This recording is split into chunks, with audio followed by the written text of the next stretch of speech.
हरे Krishna. So good morning everyone और good afternoon, cause maybe जब तक ये वीडियो सामने आएगा तब तक गुड आफ्टरनून हो जाएगा। सो द प्लान वॉज कि मैं इस वीडियो को अपने चैनल पे एज अ लाइव स्ट्रीम करना चाहता था, but because of some network issues या शायद मेरा सिस्टम सपोर्ट नहीं कर पाया एंड लाइव बार बार स्टार्ट हुई, एंड हो गई। सो सॉरी फॉर दैट अगर आप में से कोई लाइव पे था। बट व्हाट आई थॉट कि मेरे एडिटर ने मुझे आइडिया दिया, मेरे भाई ने, कि एज एन एक वीडियो की तरह मैं इसे अपलोड करूँगा, बट जो फॉर्मेट होगा वो लाइव वाला ही होगा। एंड जो भी मैं बातें लाइव पे करना चाहता था, जो भी मैं शेयर लाइव पे करना चाहता था, वो मैं ऐसे ही इम्प्रोव बिना किसी कट के कैमरे पे करूँगा, लाइक वीडियो बना लूँगा। एंड बीच बीच में अगर आपको आवाज़ें आएंगी बाहर से किसी के भौंकने की या फिर किसी आसपास आने जाने वाले की, तो I am so sorry for that. काफ़ी गलतियाँ हो चुकी हैं आज ऑलरेडी चैनल पे। So let's start the video with the Om mantra. The Om is the wholeness, the divine purity. Wholeness comes from Om, एंडनेस comes from Om. So let's start the mantra. Om पूर्णमदः पूर्णमिदं पूर्णत् पूर्णमुदच्यते पूर्णस्य पूर्णमादाय पूर्णमेवशिष्यते। ओम शांति शांति। ओम पूर्णमदः पूर्णमिदं पूर्णत् पूर्णमुदच्यते पूर्णस्य पूर्णमादाय पूर्णमेवशिष्यते। So the basic thing is कि आज मुझे जन्माष्टमी के बारे में बातें करनी थी। जब मैं छोटा था और इवन आज भी जन्माष्टमी से रिलेटेड मुझे बहुत सारी चीज़ें नहीं पता हैं। काफ़ी सारे नाम हैं जो मुझे नहीं पता हैं, काफ़ी सारी ऐसी स्टोरीज़ हैं जो मुझे नहीं पता हैं। और सबसे इम्पॉर्टेंट एक सवाल मैं हमेशा सोचता था कि जन्म अष्टमी का मतलब है कि वो जिसका जन्म अष्टमी के दिन हुआ हो। और जैसा कि हमें पता है कृष्ण जी का जन्म, भगवान श्री कृष्ण का जन्म भाद्रपदा महीने के अष्टमी को हुआ है। So this is the reason why we celebrate Janmashtami as the auspicious occasion of the birth of Lord Krishna. But ऐसे कई सारे एस्पेक्ट्स हैं कृष्ण जी की लाइफ के जो मुझे नहीं पता थे, एंड आई थॉट कि इंटरनेट पे इसको आप सबको बताना अच्छा रहेगा। So what I will do is कि मेरे पास कुछ सेगमेंट्स हैं जो कि मेरी हर वीडियो में होते हैं। कैसे कृष्ण जी का जन्म हुआ, और यदि उनका जन्म हुआ है, भाई कहने को वो भगवान हैं, बट यदि अगर वो भगवान है तो उनकी मृत्यु तो हो नहीं सकती, लेकिन अगर जन्म हुआ है तो मृत्यु भी होनी चाहिए। सो इस चीज़ को एक्सप्लेन करने के लिए क्या कहानियाँ हैं और क्या सच है, ये सब मैं इस बारे में डिस्कस करूँगा।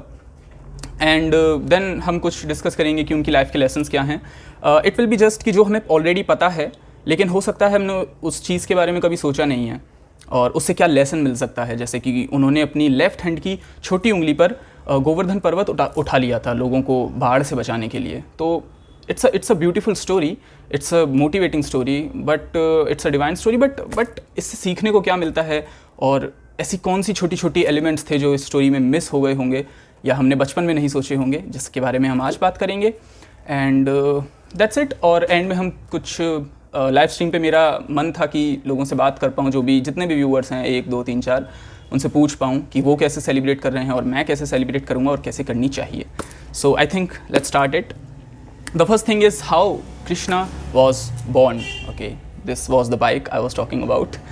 All of these noises will come and go. Don't worry. Hare Krishna. So the real story is कि कृष्ण जी के मामा कंस, जो राक्षस थे, अपने आप में एक नेगेटिव एनर्जी थे, वो अपनी बहन से, देवकी से बहुत प्रेम करते थे। और एक दिन उन्होंने स्वयंवर कराया और स्वयंवर में वासुदेव से उनका विवाह हुआ, देवकी का। बहुत ज़ोरों शोरों से उनकी विदाई हो रही थी देवकी की। बहुत सारे हाथी, रथ, गोल्ड, पैसे, जवाहरात, बहुत कुछ उन्होंने अपनी बहन को दिया था। और जब वो उनकी पालकी लेकर के जा रहे थे, तब एक आकाशवाणी हुई और उसमें से आवाज़ आई कि जो देवकी की 8th संतान होगी, जो भी उसकी 8th संतान होगी, वो कंस का वध करेगी। वो आएगी ही इसीलिए धरती लोक पे ताकि वो कंस को मार सके। और कंस बड़ा गुस्सा हो गया। कंस ने सोचा, यार मेरा वध हो जाएगा तो मैं देवकी को ही मार देता हूँ। उसने देवकी को मारने के लिए तैयारी करी और वासुदेव ने बोला, उसके पति ने, कि यार देवकी को मारो मत, देवकी को मत मारो। जैसे ही जो भी हमारा बच्चा होगा मैं तुम्हें उसे लाके सौंप दूंगा, ठीक है, लेकिन तुम देवकी को छोड़ दो, ऐसा मत करो। तो कंस ने ये बात मान ली, लेकिन उन्हें मथुरा में ही जेल में कैद कर लिया। किशन जी की जेल जहाँ पे उनका जन्म हुआ था उस पर आएंगे, लेकिन आपको बहुत पता होगा कि वो काफ़ी एक फेमस टूरिस्ट स्पॉट है आज भी। तो जब उन्होंने वहाँ पे उन्हें जेल में बंद कर लिया तो कंस ने क्या किया कि ये जो इनकी पहली 7 संतानें होंगी इन्हें मैं छोड़ दूंगा, मुझे तो 8वीं संतान से खतरा है, मैं उसे जैसे ही वो होगी मैं उसे मार दूंगा, उसे ख़त्म कर दूंगा। लेकिन फिर वहाँ पे एंट्री होती है कंस के राज में देव ऋषि नारद जी की। नारद जी आए, उन्होंने बोला कि जैसे तुम फूल है, एक फूल के अगर 8 पेटल्स हैं, पंखुड़ी हैं, तुम 8 पेटल्स को देख के ये नहीं बता सकते हो कि उनमें से 8वां कौन है, तो ऐसे ही तुम देवकी के 8 बच्चों में ये कैसे बताओगे कि 8वां है कौन। तो यहाँ पे थोड़ा कंस डर गया, उसने लगा कि यार सही बात है, पहला वाला भी तो 8वां हो सकता है, वो मार देगा तो उसने क्या किया, मैं सबको मारूंगा। तो जो पहले संतान हुई उसने बिना कुछ सोचे समझे उसे मार दिया, बिल्कुल छोटे बच्चे को बुरी तरह उसने ख़त्म कर दिया उन्हें। अब दिस इज़ द रीज़न कि यहाँ पे अधर्म होना शुरू हुआ धरती लोक पे। और गीता में आपने पढ़ा होगा, यदा यदा ही धर्मस्य ग्लानिर्भवति भवति भारत, जब जब अधर्म होगा तब तब मैं आऊँगा। तो अधर्म हुआ, अब विष्णु जी ने सोच लिया कि अवतार तो लेना पड़ेगा। अब चीज़ें होती रहीं, समय बीतता गया। अब एक एक करके उसने हर बच्चे को मारना शुरू किया। 7th चाइल्ड पर वासुदेव ने विष्णु जी की तपस्या करनी शुरू करी, उनसे बोला कि यार प्लीज़ मेरा 7th बच्चा है, इसे मत मतलब मरने दो कंस के हाथों, इसको किसी तरह बचा लो। तो विष्णु जी ने उनकी बात मान ली और उन्होंने क्या किया कि उनके 7th बच्चे को उनकी जो दूसरी बीवी थी रोहिणी, उनके कोख में अपनी भक्ति से, अपने जादू से कह लो या भगवान की जो भी शक्तियां हैं उससे उन्होंने रोहिणी की कोख में उनके 7th बच्चे को रख दिया। और यदि आपको मालूम ना हो तो ये जो 7th बच्चा था यही था शेष नारायण, यही था वो बलराम, यही थे दाऊजी किशन जी के भाई जो रोहिणी की कोख से जन्म लेंगे। और ऐसे में जेल में क्या किया कि वासुदेव और देवकी ने बोल दिया कि कंस को कि भाई हमारा 7th बच्चा तो पैदा ही मरा हुआ है, तो कोई फ़ायदा नहीं है यहाँ पे आने का। बात टल गई। अब बारी आती है 8th बच्चे की। अब जैसे ही किशन जी का जन्म होने वाला था तो देवकी माता के कोख में किशन जी का वास हुआ। उससे पहले ही किशन जी खुद आए, जेल में खुद आए, दर्शन दिए वासुदेव और देवकी को कि मैं आने वाला हूँ, मेरे आने की तैयारी करो और मैं आऊँगा विष्णु का अवतार लेके और तुम्हें बचाऊंगा, तुम्हारे जो भी कष्ट हैं उन्हें दूर करूंगा और अधर्म से मैं लड़ूंगा और धर्म की स्थापना करके जाऊंगा धरती लोक पे, चिंता मत करो मैं आ रहा हूँ। और like can you imagine the scene, this divine scene, मतलब इमेजिन करके देखो कि कितना डिवाइन रहा होगा वो सब एक माँ के लिए कि यू नो खुद भगवान सामने आके बता रहे हैं कि हाँ मैं जन्म लेने वाला हूँ। किशन जी ने गीता में भी कहा है, जन्म कर्म चमे दिव्यमेवं यो वेत्ति तत्वतः तय कत्व देहम पुनर्जन्म नैति मामेति सोजुनः। इसका मतलब है कि अर्जुन मेरी बात सुनो, जिसने भी मेरे जन्म और मेरे कर्म को समझ लिया, जो कि दोनों ही डिवाइन हैं, दोनों ही हाईली स्पिरिचुअल हैं। मेरा जो जन्म है वो साधारण नहीं है कि मैं 9 महीने कोख में रहूँगा और एक मेल और फीमेल के मिलन से मैं बनूंगा, कोई बायोलॉजिकल प्रोसेस फॉलो करूंगा, ये सब नहीं है मेरे जन्म का पार्ट। मेरा जन्म और जो मेरे कर्म है, जो भी मैं करता हूँ, जो भी मैं जिस तरीके से मैं जन्मा हूँ, वो सब बहुत डिवाइन है, वो सब एक शक्ति है, वो सब मेरी लीला है। जैसे हम कृष्ण की लीला कहते हैं, ये सब उनकी लीला का पार्ट है। तो ये सब एक किसी की समझ से परे है, लेकिन यदि इसको किसी ने समझ लिया तो मरने के बाद उसका पुनर्जन्म नहीं होगा, उसकी आत्मा नए शरीर में प्रवेश नहीं करेगी, वो हमेशा के लिए मेरे पास ही आ जाएगा। सो this was the beautiful thinking about Krishna birth and his work. अब फाइनली जन्माष्टमी की रात को, बहुत घनी रात है, बहुत काली रात है। शास्त्रों में ये भी लिखा है कि जितनी मतलब किशन जी इतने डार्क पैदा हुए थे, जितनी डार्क वो रात थी उस दिन। अब फाइनली देवकी की 8वीं संतान डेट इज़ भगवान कृष्ण का जन्म होता है, वो धरती लोक पे आते हैं। और जन्म से पहले ही मतलब देवकी माता के अंदर इतनी शक्ति थी उस समय, इतनी रोशनी थी जब वो उनकी कोख में थे। बताते हैं कि 10,000 सूरज एक साथ हों, इतना मतलब वो चमक रही थी, इतना उनके ऊपर ग्लो था। और भगवान कृष्ण धरती पे आने वाले हैं उनकी कोख से, तो ये देखने के लिए सारे देवता, सारे देवी, स्वर्ग लोक से, हर लोक से, पाताल लोक से, सब लोग अलग अलग कॉन्स्टिलेशन और अलग अलग नक्षत्र के हिसाब से उस जगह उपस्थित हो गए थे कि हाँ, सूर्य यहाँ पे रहेगा, चंद्रमा यहाँ पे रहेगा, शिव जी यहाँ रहेंगे, ब्रह्मा जी यहाँ रहेंगे, ताकि वो यू नो श्री कृष्ण के दर्शन कर सकें। शिव जी जो एक चुटकी से, तो क्या मतलब हाल यूनिवर्स को ख़त्म कर सकते हैं, वो भी श्री कृष्ण के दर्शन के लिए आए हुए थे। ब्रह्मा जी जो खुद हाथ जोड़ के नमन करते हैं कि कृष्ण जी आप ही हैं जो हैं, मतलब आप ही हैं सबसे सर्वशक्तिशाली। तो ये सब लोग आए हुए थे वहाँ पे और उन्होंने एक अच्छी सी कॉन्स्टलेशन बना ली कि हम अब दर्शन करेंगे। और फाइनली कृष्ण जी का जन्म होता है और कृष्ण जी बहुत सुंदर हैं, बहुत डार्क हैं। लिखा गया है कि जितनी डार्क वो रात थी जिस दिन वो पैदा हुए थे, उतने ही डार्क कृष्ण जी पैदा हुए थे। उनके बहुत घुंघराले से सॉफ्ट बाल हैं, छोटे छोटे दांत हैं, आंखों में बहुत अजीब सा ग्लो है, लाइक कोई आंखों को देख ले तो खुश हो जाए। बच्चा रो के पैदा होता है लेकिन कृष्ण जी हंस रहे हैं, खुश हो रहे हैं और कम्युनिकेट करने की कोशिश कर रहे हैं, हाथ पकड़ने की कोशिश कर रहे हैं। एक छोटा बच्चा जो जस्ट अभी जन्मा है वो ये सब कहाँ कर पाता है। लेकिन वासुदेव और देव की टेंशन में है कि अब क्या होगा यार, कंस को पता चल जाएगा तो वो तो हमारी 8वीं संतान को भी मार देगा। लेकिन कृष्ण जी मुस्कुरा रहे हैं, उन्हें पता है कि ये उन्हीं की लीला है, सब उन्हीं की वजह से हो रहा है। वो बचेंगे और कंस का नाश भी वही करेंगे। तो होता यूँ है कि आकाशवाणी होती है और वासुदेव को बोलती है कि गोकुल में जाओ, वहाँ पे तुम्हारा जो एल्डर ब्रदर है नंदलाल और उसकी जो रानी है यशोदा, उनकी एक बेटी हुई है योग माया देवी। ये योग माया देवी वही हैं जिनसे एक तरीके से विष्णु जी को पावर मिलती है। तो उनके पास जाओ और कृष्ण जी को उनसे रिप्लेस कर दो, उनके पास जाओ, कृष्ण जी को उनसे रिप्लेस करके लाओ। और जैसे ही उनका जन्म होता है कृष्ण जी का, तो वासुदेव जी जो है ना, जब जेल में कैद थे तो वो हथकड़ियों में, बेड़ियों में बंधे हुए थे, वो बेड़ियाँ खुली। कृष्ण जी के जीवन में आते ही ये जो नेगेटिव बेड़ियाँ थीं वो खुली, ये जो नेगेटिविटी थी, ये जो बुरी आदतें थीं ये खुल गई। ये बेड़ियाँ उसी को रिप्रेजेंट करती हैं। देन जो जेल थी, जो जेल जिसमें वो बंद थे वो बहुत अंदर थी, बहुत सुरक्षित जगह थी। तो वो जो 16 दरवाजे थे उस जगह तक पहुंचने के, वो सब एक साथ खुल गए, वो सारे 16 दरवाजे खुल गए। और ये 16 दरवाजे क्या हैं? कृष्ण जी अगर आपकी लाइफ में आ रहे हैं तो ये 16 दरवाजे हैं। 5 आपकी कर्मेंद्रियाँ, 5 आपकी ज्ञानेंद्रियाँ, 5 आपके पंच महाभूत और 1 आपका मन। अगर आप देखें तो इन्हीं 16 चीज़ों से 5 5 5 1 16, इन्हीं 16 चीज़ों से मिलकर आपका पूरा शरीर बनता है। तो जब कृष्ण जी आपके दिल में प्रवेश करेंगे, आपके जीवन में प्रवेश करेंगे, तो ये सब चीज़ें, ये बॉडी, मेरे हाथ, मेरे पैर, मेरी नेगेटिविटी, मेरी ये सब चीज़ों से आप बहुत दूर चले जाएंगे। सिर्फ कृष्ण के बारे में सोचेंगे, सिर्फ एक पॉजिटिव सोल के बारे में सोचेंगे। और ऐसा ही हुआ, वो गेट्स खुल गए, 16 के 16 गेट्स, और वासुदेव की हथकड़ियाँ खुल गई। धीरे धीरे उनके मन में एक जोश जग रहा था कि like I can save my child. And जो गेट कीपर्स थे, जो शेर, जो जानवर, जितने भी गेट कीपर्स उन्होंने, कंस ने लगा रखे थे वहाँ पे, वो सब सो गए। उस समय वो सब सो गए।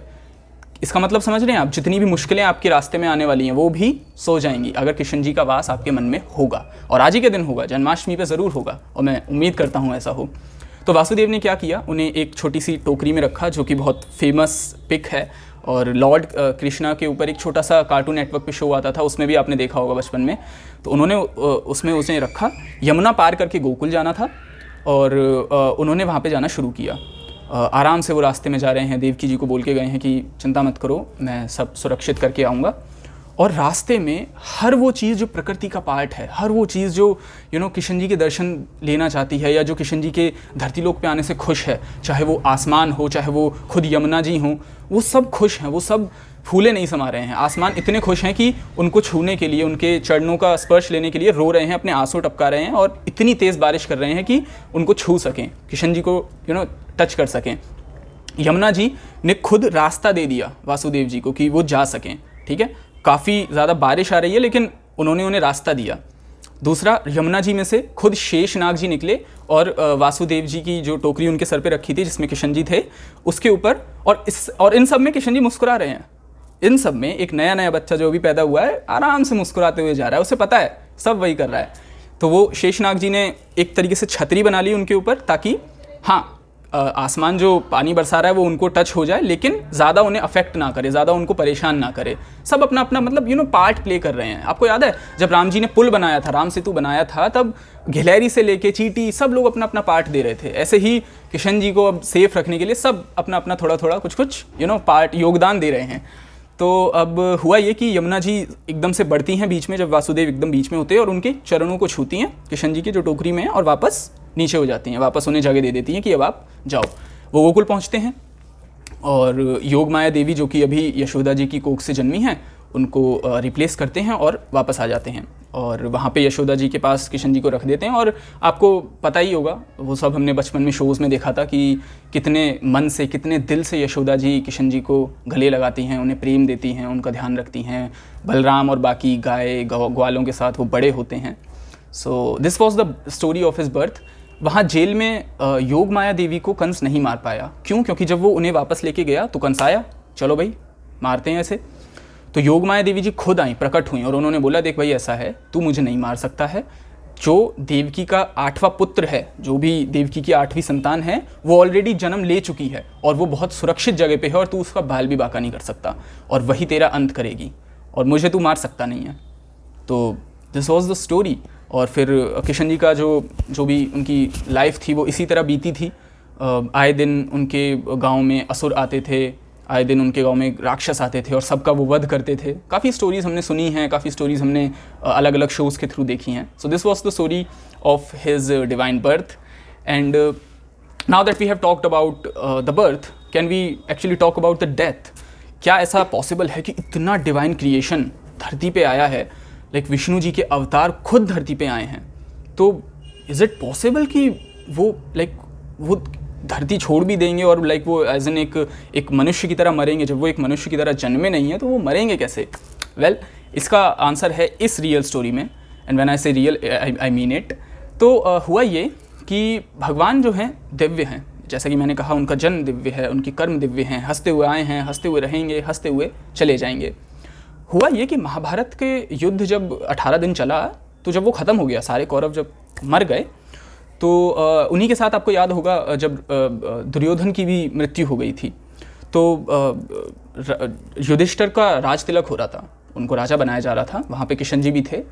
तो वहाँ पे माँ गांधारी आ गई और वो बड़ी गुस्से में थी। उन्होंने ये बोला कि किशन जी की वजह से, आपकी वजह से मेरा जो है वंश खत्म हो गया कौरवों का, और मैं आपको श्राप दे रही हूँ कि आपका वंश भी अब नहीं बचेगा, देखना।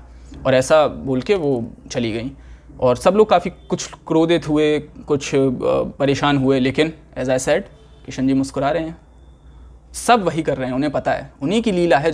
जो भी चमत्कार हो रहे हैं हमारे लिए वो चीज़ें हैं कि कि वो माखन चुरा रहे हैं, हमारे लिए वो चीज़ें हैं कि वो नटखट हैं, शैतानी कर रहे हैं, हमारे लिए वो चीज़ें हैं कि ओ माय गॉड, कालिया नाग को उन्होंने कंट्रोल में ले लिया। बट ये सब तो उनकी लीला है। इसे जो समझ गया वो उन्हीं के पास जाएगा, हमेशा उन्हीं के पास रहेगा, उसका कभी पुनर्जन्म नहीं होगा। खैर, कहानी पे वापस आते हैं। तो श्राप दे दिया, और श्राप का जो असर है वो महाभारत के युद्ध के 35 साल बाद शुरू हुआ, और उन्हें दिखने लगा, किशन जी को एहसास होने लगा। तो उन्होंने क्या किया कि अपनी द्वारका नगरी छोड़ी और अपने जो भी युद्धवंशी हैं उन सब के साथ अलग नगरी में चले गए। और वहाँ जाके जो है, वहाँ पे जाके जब वो रुके, साधुओं से मिलते थे, हवन करते थे। एक दिन क्या हुआ कि सारे यदुवंशी आपस में लड़ गए। इस बात, अब वो बहुत लंबी कहानी है कैसे लड़े, किसने किसको मारा, but 530 million to be very specific Yaduvanshi थे जो वहाँ पे लड़े थे, खून की नदियाँ बह रही थीं, और वो सब आपस में लड़े। महाभारत के युद्ध पे उन्होंने कहानी शुरू करी, और वही भाई बहन होते हैं ना, जिस तरीके से लड़ते हैं, वो लड़ना शुरू हुआ, किसी ने किसी का सर कलम किया, और इस तरीके से सब आपस में लड़ मर के ख़त्म हो गए। और यही रीज़न था, यही मतलब यहीं से शुरुआत हो गई किशन जी के वंश के ख़त्म होने की। और एक दिन क्या हुआ कि बलराम जी समुद्र के तट पे बैठे थे और मेडिटेट कर रहे थे। तो वो मेडिटेट करते रहे, और तब उन्होंने अपना देह त्याग दिया और स्वभोग को चले गए, स्वर्गलोक को चले गए। सो ये भी मतलब एक सीक्वेंस हो रहा है कि पहले उनके वंश ख़त्म हुए, देन उनके भाई उन्हें छोड़ के स्वधाम चले गए। सो this is how it was going. तो एक दिन क्या हुआ कि पीपल के पेड़ के नीचे किशन जी बैठे हैं, and this is the moment कि जब किशन जी को पता है कि आज उन्हें अपना मानव शरीर छोड़ना है, स्वधाम वापस जाना है, अपने भाई के पास, अपने लोगों के पास, और धर्म की स्थापना वो कर चुके हैं धरती पे। तो वो वहाँ बैठे हैं, उन्हें पता है कि कुछ होने वाला है। वहाँ पे जारा नाम का एक भेलिया आया। बहेलिया आपको याद होगा, RRR मूवी में इसका जिक्र था। NTR का जो कैरेक्टर था, जब वो एक्सप्लेन कर रहा था ब्रिटिशर्स को कि एक बहेलिया होता है, मेमना खो जाएगा तो उसके पास आएगा, वो सब आपको याद होगा। बहेलिया था, वो शिकार पे निकला, उसने हिरण देखा और हिरण पे तीर चलाने के लिए अपना तीर स्टार्ट किया, अपना बो एंड एरो। तो तीर कमान में डालने के बाद उसने गलती से, किशन जी वहाँ पे लेटे थे, उनके पैर को, उनके तलवे को हिरण का वो समझ लिया सींग, तो उन्होंने तीर चलाया, उनके तलवे पे जाके लगा बुरी तरह, और ना किशन जी चिल्लाए ना कुछ, ठीक है लग गया। और जैसे ही जारा को पता चला, वो जल्दी से उनके कदमों में आके गिरा और माफ़ी मांगने लगा कि मुझसे बहुत बड़ी भूल हो गई और मैं ऐसा नहीं करना चाहता था, और ऐसे ऐसे उन्होंने समझाया। तो किशन जी ने, दिस इज़, ध्यान से सुनिएगा, किशन जी ने मुस्कुराते हुए कहा, जारा तुमने कोई गलती नहीं की है, ये मैंने ही चुना था कि तुम ऐसा करो। Getting my point? मतलब देख रहे हो, मतलब कितना डिवाइन ये सब हो रहा है, कितना क्रिएशन से लेके उनके एंड तक कितना कुछ सिर्फ चमत्कार ही चमत्कार है। तो उन्होंने बोला कि ऐसा कुछ नहीं है। जब मैं राम अवतार में आया था धरती लोक पे, तो मैंने राजा वाली का वध किया था पेड़ों की आड़ में छिप के, अपने दोस्त को बचाने के लिए। एंड उस दोस्त का नाम क्या था वो आप बताएंगे। एक छोटी सी हिंट और दे देता हूँ, रामायण में आपने देखा होगा कि उनका दोस्त और राजा वाली बिल्कुल सेम दिखते थे, और इसीलिए उन्होंने अपने दोस्त को एक माला पहना दी थी ताकि वो उन्हें पहचान ले और दूसरे वाले का, राजा वाली का वध कर सकें। तो अब वो जो दोस्त है राम जी का, वो आपको बताना है, कमेंट्स में बताइएगा ज़रूर। तो उन्होंने उनका छुप के वध किया था राम अवतार में, गलत किया था जो कि, और उन्हें तभी पता था। तो किशन जी ने बोला कि मैंने वो गलत किया था, तुम वो थे, राजा वाली थे तुम पिछले जन्म में, और दैट्स वाई तुम अब इस जन्म में आए हो ताकि तुम मुझे जो भी मेरी बनती है उसको तुम दे सको मुझे सज़ा तो नहीं, मतलब जो भी इसको कहना, लीला, कृष्ण की लीला। तो इतना वो बोला, और उन्होंने कहा कि अब तुम चिंता मत करो, तुम्हें मैं शरीर समेत स्वर्ग लोक भेजूँगा, तुम आराम से अपना जाओ, कुछ तुमने गलत नहीं किया है। सो अब हुआ ये कि किशन जी को घायल देख के वहाँ पे उन्होंने बाकी सबको बोला कि ऐसा है, सबको बता दो कि अब जो भी यदुवंश हैं और किशन जी हैं, उनके भाई हैं, उन सब का अब वो ख़त्म हो चुके हैं, उन्होंने अपना मानव रूप छोड़ दिया है, वो सब स्वधाम को जा चुके हैं। तो जो द्वारका में जितने भी लोग रहते हैं वो सब अपनी द्वारका नगरी को छोड़ दें, क्योंकि वो बहुत ही जल्द जलमग्न होने वाली है, ठीक है। तो इतना बोला, और जैसे ही उन्होंने ये बोला तो सारे देवी देवता दोबारा प्रकट हुए, सारे सुंदरी आ गई, सारे देव आ गए, सारी देवियाँ आ गई, हर लोक से आ रहे हैं, और सब नमन कर रहे हैं उन्हें कि आप धरती पे रहे, आप अब वापस आ रहे हैं स्वधाम को, हम आपको प्रणाम करते हैं। उनकी भक्ति करी, और जब इतना हो रहा था उन्होंने मुस्कुराते हुए अपनी आंखें बंद की, और एक बहुत ब्राइट लाइट, एकदम चकाचौंध करने वाली लाइट हुई, और एकदम से वो गायब हो गए। वहीं से वो उन्होंने अपना मानव रूप छोड़ दिया और धरती लोक से स्वधाम को चले गए। सो दिस वॉज द स्टोरी कि किशन जी एक्चुअल में उन्होंने अपना मानव रूप कैसे छोड़ा था। अब कोई पूछे, उसी सवाल पे वापस आते हैं कि भाई किशन जी थे भगवान, और भगवान है तो उनका जन्म कैसे हुआ, और जन्म हुआ है तो मृत्यु भी होनी चाहिए। So to be very honest what I think कि उनका जन्म नहीं हुआ, उनकी मृत्यु भी नहीं हुई, ये सब उन्होंने ही तय किया था होना है, उन्हीं की ही लीला थी। सो इसको जन्म कहना या इसको मृत्यु कहना थोड़ा सा मुझे लगता है अटपटा है, इसको तो उनकी लीला कहना चाहिए। उन्होंने ठाना कि भाई आना है, कंस का नाश करना है, करना है। उन्होंने ठान लिया कि मुझे अब सज़ा मिलेगी, जो मैंने पिछले जन्म में किया था, राम अवतार में जो भी किया था, तो वो मुझे मिलेगी, और मुझे जाना है तो जाना है। सो आई थिंक जो लोग ज़्यादा मटीरियलिस्टिक लाइफ जी रहे हैं, जो लोग ज़्यादा भगवान की भक्ति को समझ नहीं पा रहे हैं, कृष्ण की लीला को नहीं समझ पा रहे हैं, वो ऐसा सोच सकते हैं कि उनका जन्म हुआ था, फिर उनकी मृत्यु हो गई, या मनुष्य की तरह रहे। मनुष्य तो आता रोते हुए है, जैसे ही पैदा होगा उल्टा करेंगे, मारेंगे, फिर रोएगा। जीते समय बहुत रोता है, हर छोटी बड़ी बात पे रोता है। मैं कोई कुछ मैं अपने आप से वो नहीं कर रहा हूँ, बट और मरते समय भी रोता है। बट किशन जी बहुत अलग थे, आए हंसते हुए, गए हंसते हुए, रहे हंसते हुए, सिकंदर। एक सेगमेंट और है जिसके बारे में बात करना चाहता हूँ। कई ऐसी स्टोरीज़ हैं जो मैंने इस लाइव स्ट्रीम के लिए रिसर्च की थी, यूँ कह लो, या फिर पढ़ता रहता हूँ। आपने भी पढ़ी होंगी, आपने भी देखी होंगी कहीं ना कहीं। तो उन स्टोरीज़ में कुछ लेसन्स छुपे होते हैं जो अलग अलग वीडियोज़ में, अलग अलग बुक्स में मैंने पढ़े हैं, और जो कि मैं आपको बताना चाहता हूँ। आपको याद होगा बलराम के साथ कृष्ण खेल रहे थे, और उन्होंने मिट्टी खा ली, आपको याद होगा। तो जैसे ही उन्होंने मिट्टी खाई तो बलराम जी गए यशोदा के पास, और उन्होंने बोला कि मैया ये देखो, ये मिट्टी खा रहा है यार, इसको मना करो। तो उन्होंने जैसे ही देखा, उनके मुंह में पूरा यूनिवर्स था, पूरा यूनिवर्स उनके मुंह में था, और वो देख के दंग रह गई।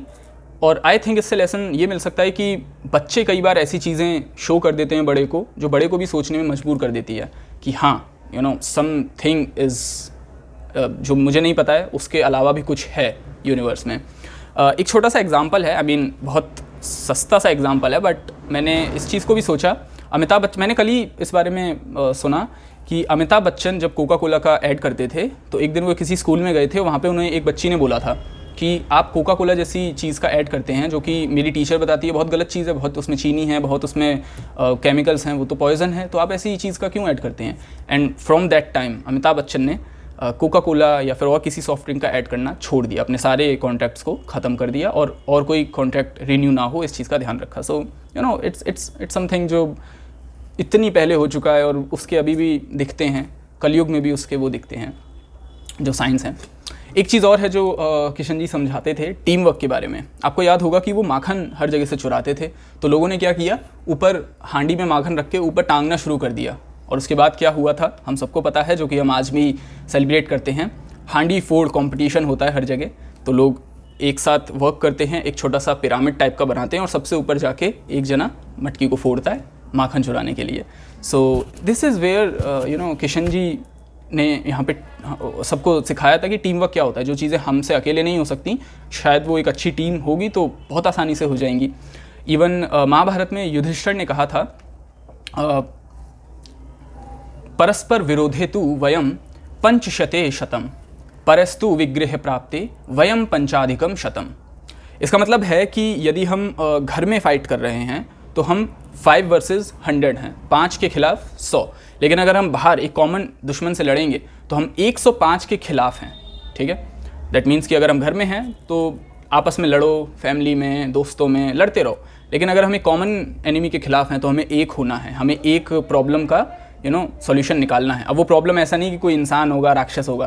प्रॉब्लम इज़ लाइक कोई नेगेटिविटी हो सकती है, कोई बैड डिसीजन हो सकता है, कोई बैड सिचुएशन हो सकती है। उसका जो सॉल्यूशन है वो सबके साथ ही आएगा, एक टीम के साथ आएगा। सो ये भी महाभारत में कहा गया था। ऐसी ही एक टीम वर्क की कहानी थी गोवर्धन की।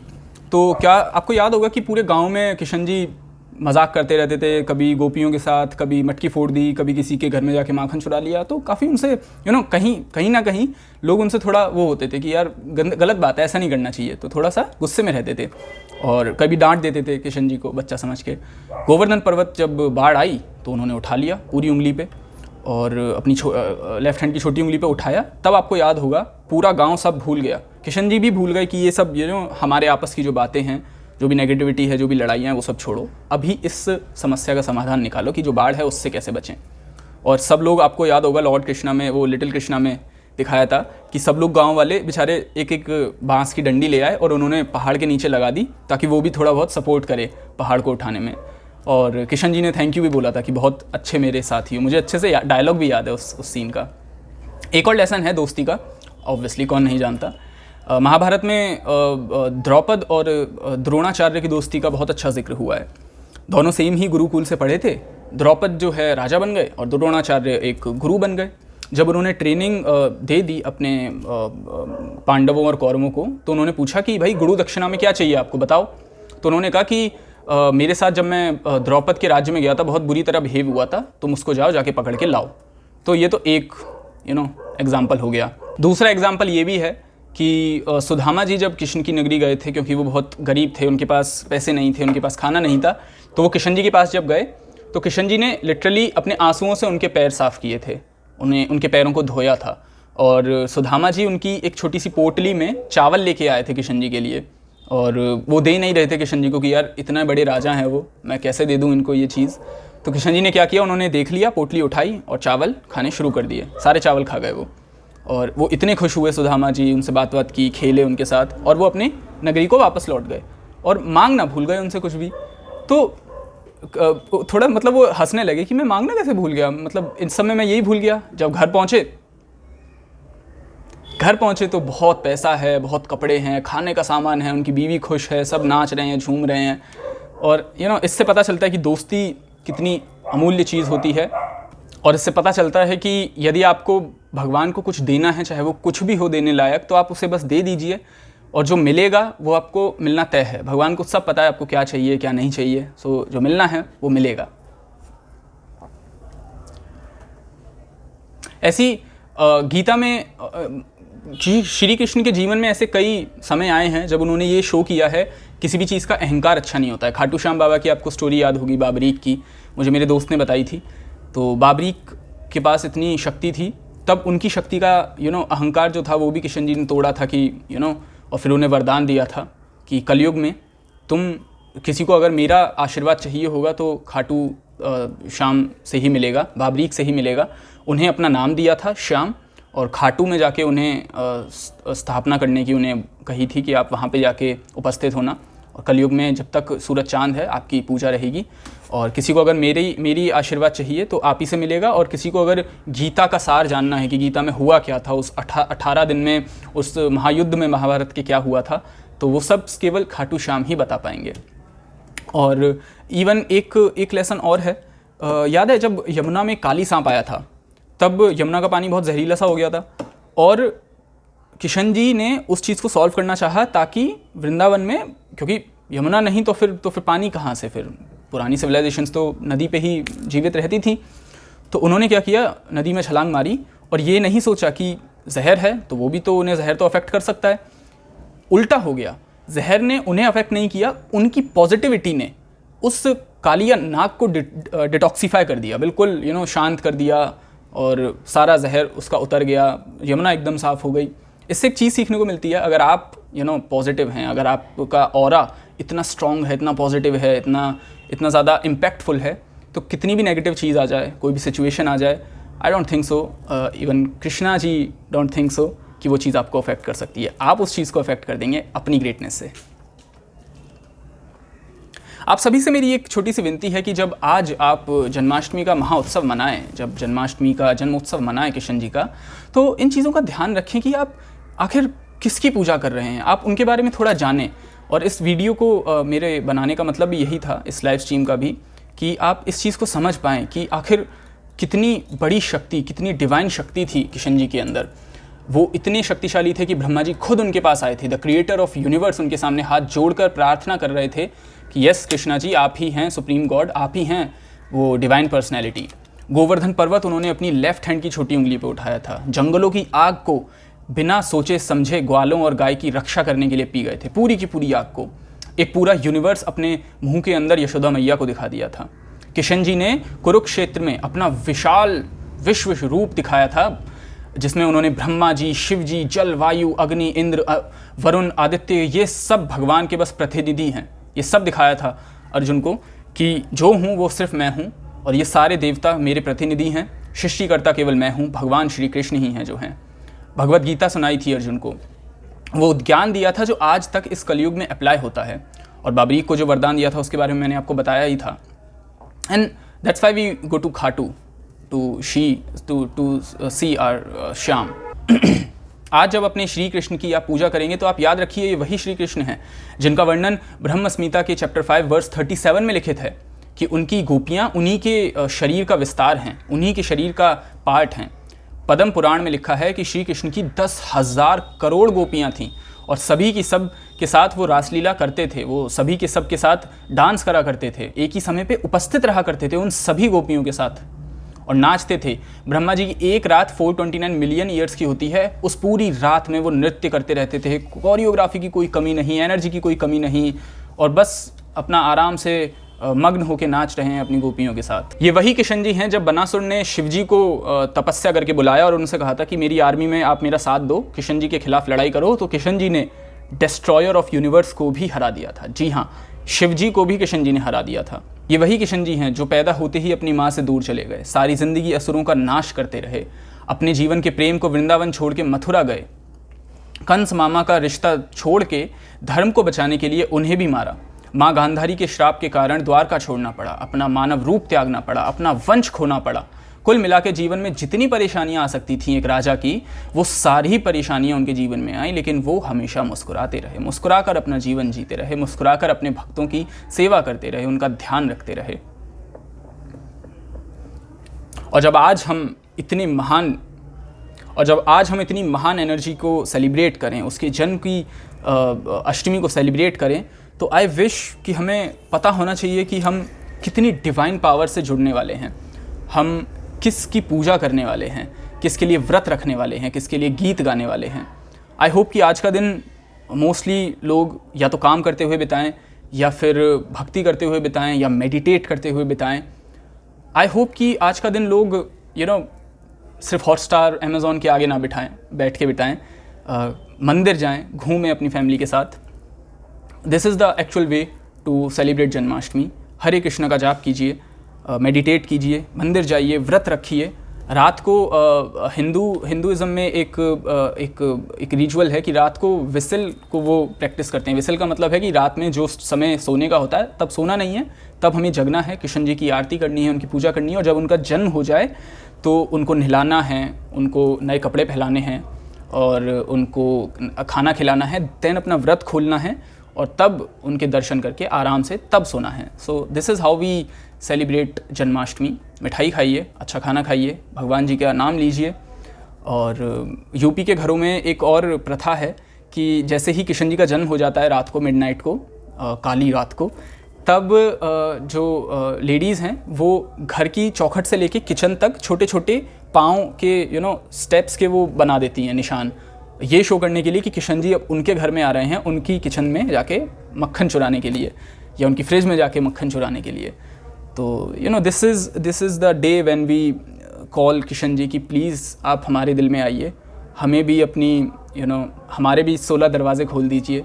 नेगेटिविटी, पॉजिटिविटी, जन्म, मृत्यु, सब कुछ, इन सब से छुटकारा मिले। हम बस अपने आप से प्यार करें, अपनी आत्मा से प्यार करें। कृष्ण जी को आत्माराम बुलाते थे, अपनी आत्मा में रमण करने वाला व्यक्ति, उसे आत्माराम कहा जाता है। तो हम भी ऐसे बन पाएँ, सिर्फ अपने बारे में सोचें, सेल्फ केयर के बारे में सोचें, आपके भक्तों के बारे में सोचें, अच्छा कर पाएँ, आपकी भक्ति में लीन हो पाएँ। So this is how we gonna end it. और अंत होने से पहले इस वीडियो का मैं एक छोटा सा श्लोक कहना चाहूँगा कृष्ण जी के बारे में। मत्तः परतरम नन्यात् किंचिदस्ति धनंजय, मयि सर्वमिदं प्रोतम सूत्रे मणिगणा इव। इसका मतलब है कि भगवान श्री कृष्ण बोल रहे हैं कि मैं सबसे ज़्यादा डिवाइन पावर हूँ, मैं सबसे ज़्यादा शक्तिशाली हूँ और सर्वशक्तिमान हूँ।